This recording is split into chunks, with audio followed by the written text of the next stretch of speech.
comenzar a hablar de la educación virtual, debemos conocer un poco de historia que nos permita comprender cuáles fueron los pasos previos que dieron origen a este tipo de educación. En primer lugar, se tiene la educación a distancia, nacida a finales del siglo XIX a lomos del desarrollo de la imprenta y de los servicios postales, por cual se permitía la comunicación entre el alumno y su tutor. Ya para el primer cuarto del siglo XX, nace en segundo orden la educación multimedia a distancia, la cual se presentó como una posibilidad de dar a conocer el mundo social objetivo a partir del uso y aprovechamiento de los medios de comunicación. Es decir, fue el producto de la modernización para resolver un problema social latente. Posteriormente, a finales del siglo XX, en la década de los 80, aparece la enseñanza multimedia, en la que se integra la informática y las telecomunicaciones a los procesos educativos, dando origen a la educación virtual, basada en las redes, plataformas y programas que permiten compartir recursos, el acceso a información y la comunicación síncrona y asíncrona. La educación virtual tiene los siguientes principios: la autoeducación, la autoformación, la desterritorialización, la descentralización y la virtualización, siendo sus principales características las siguientes. Es económica porque no es necesario desplazarse hacia el docente o centro educativo. Soluciona la dificultad que el experto viaje a largos trayectos. Es compatible con la educación presencial en cumplimiento del programa académico. En este nuevo entorno de educación virtual se tienen dos figuras principales: el tutor o docente y el estudiante. En la educación virtual, el tutor es un docente con los mismos compromisos que le exige el modelo presencial. Los rasgos del perfil docente virtual están organizados en los siguientes ámbitos: cognitivo, de interacción y afectivo. Hay dos condiciones iniciales que favorecen el perfil del docente virtual. Debe haber sido estudiante virtual y debe tener formación en el tema de tutoría virtual. El papel de un buen tutor en este escenario virtual conserva un conjunto de características propias del entorno tradicional de la educación presencial, pero reclama otro tipo de destrezas, tales como comprensión de los procesos online, habilidades técnicas, habilidad en la comunicación online, experto en contenidos y actitud positiva, entre otras. Diversos autores coinciden que dentro del ámbito virtual, el docente debe cumplir las 5 funciones básicas: la académica pedagógica, la técnica, la organizativa, la orientadora y la social. Función académica pedagógica, considerada probablemente como una de las tareas más relevantes de cualquier tutor virtual. Deberá ser competente en aspectos relacionados con el dominio de los contenidos, el diagnóstico y la evaluación formativa de los estudiantes. Poseer habilidades didácticas para la organización de actividades.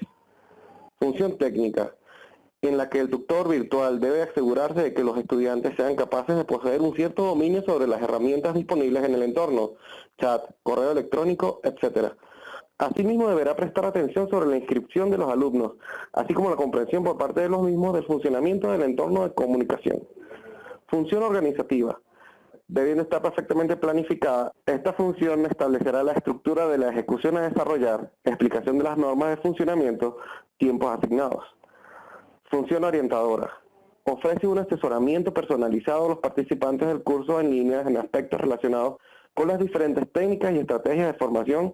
Constituye por parte del tutor un aspecto imprescindible a desarrollar bajo esta función, con el propósito fundamental de guiar y asesorar al estudiante en el desarrollo de la acción formativa. Función social. Esta última función supone una de las funciones más relevantes en lo que respecta a la consecución del éxito de cualquier acción formativa a través de la red, ya que minimiza situaciones que pueden producirse cuando el estudiante se encuentra trabajando con un computador, tales como aislamiento, pérdida o falta de motivación.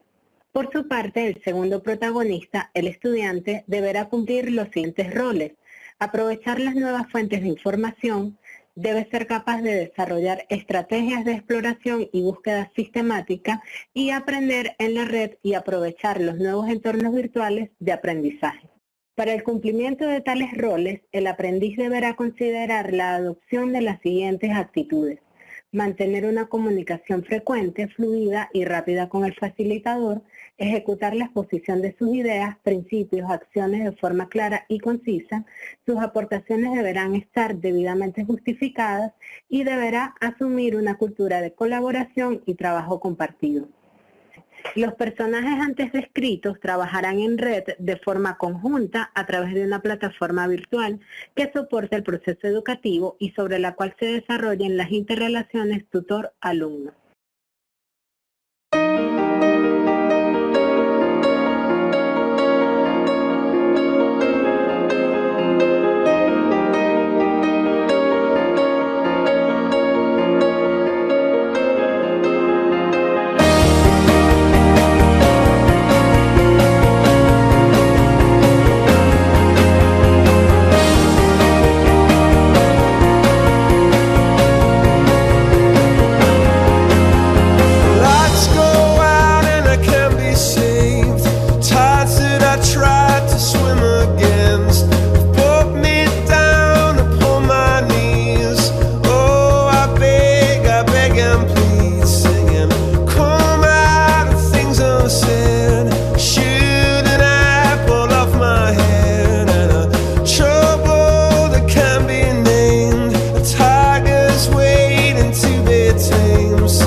Hola, saludos cordiales de nuevo con ustedes, en este caso para presentarles el capítulo 8 del libro que venimos comentando sobre bases, mediaciones y futuro de la educación a distancia en la sociedad digital, editado por Síntesis.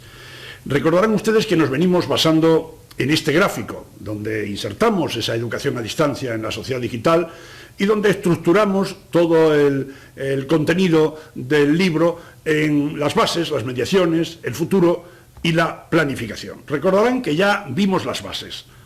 Ahora estábamos en unos últimos capítulos tratando y presentando las mediaciones. Y hoy concretamente nos corresponde hablar de esa mediación fundamental que suponen los docentes. Los docentes, los profesores, los formadores, como elemento sustancial, como mediador sustancial para el logro de competencias, para el logro de objetivos, en definitiva, para la enseñanza, para la educación, que supondrían el logro de esos aprendizajes valiosos. Bien, entonces vamos con los docentes. ¿Recuerdan ustedes que en la primera presentación, cuando yo les hablaba del concepto de educación a distancia, yo les proponía el gráfico este que aparece en la pantalla? Yo le llamaba el edificio de la educación a distancia. Era una sencilla casita sobre la educación a distancia. Pero si se fijan bien en este gráfico, observarán como si les faltase algo. Miren dónde apuntan las flechas que les señalo. ¿No les parece que ahí debajo falta algo? Porque si lo miran bien y lo mantuviésemos así, lo normal es que sucediese esto. El edificio se nos vendría abajo. ¿Por qué se nos vendría abajo? Porque faltan los cimientos.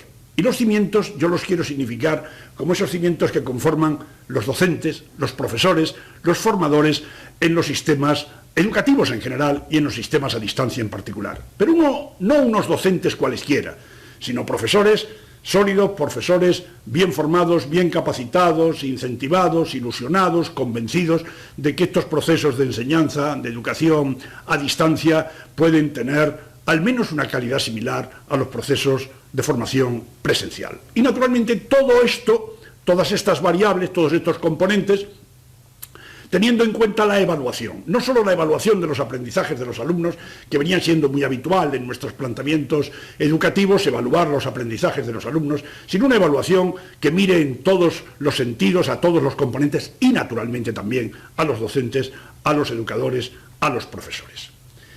¿Cuáles serían los perfiles docentes en educación a distancia que yo les quisiera destacar a ustedes? Les quiero significar que estos perfiles que van a aparecer en la pantalla son perfiles que de una u otra forma, en cualesquiera propuestas formativas de educación a distancia, en cualesquiera de sus formulaciones, se hacen precisos. Otra cuestión es qué personas las tienen que desempeñar.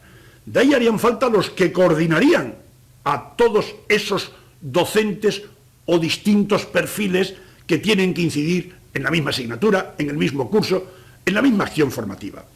Tendríamos los expertos, los que saben de aquel contenido, de aquella materia, de aquella disciplina o saber que es motivo de ese curso que vamos a diseñar.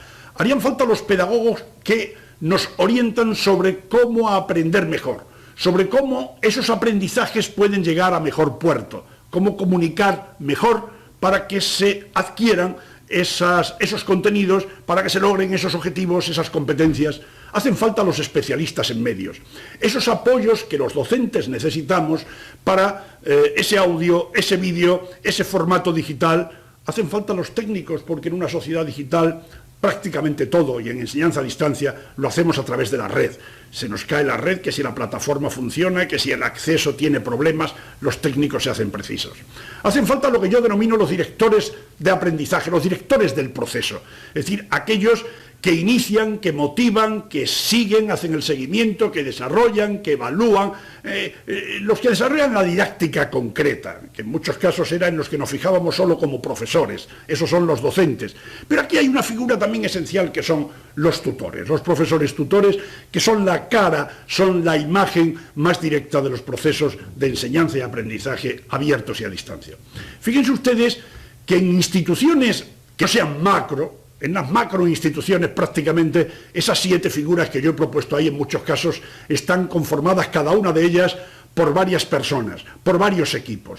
Si la institución es más pequeña, ese coordinador, ese experto, ese director del proceso y ese tutor en muchos casos suelen coincidir en la misma persona. Y si aún más la institución es más pequeña y ofrece unos cuantos cursos de educación a distancia, podría coincidir en la misma persona todo. Esto dependerá del tamaño, habría que estudiarlo concretamente y habría que señalar qué necesidades se tienen y hasta qué punto en instituciones pequeñas una misma persona o dos tienen que asumir una serie de perfiles que se derivarán en una serie de competencias que tienen que llevar a cabo. Bien, miren ustedes, les voy a proponer ahora un gráfico en el que vamos a hablar para que esos docentes a los que nos estamos refiriendo hoy sean de auténtica calidad. ¿Cuáles serían los compromisos que tendrían que asumir esos docentes?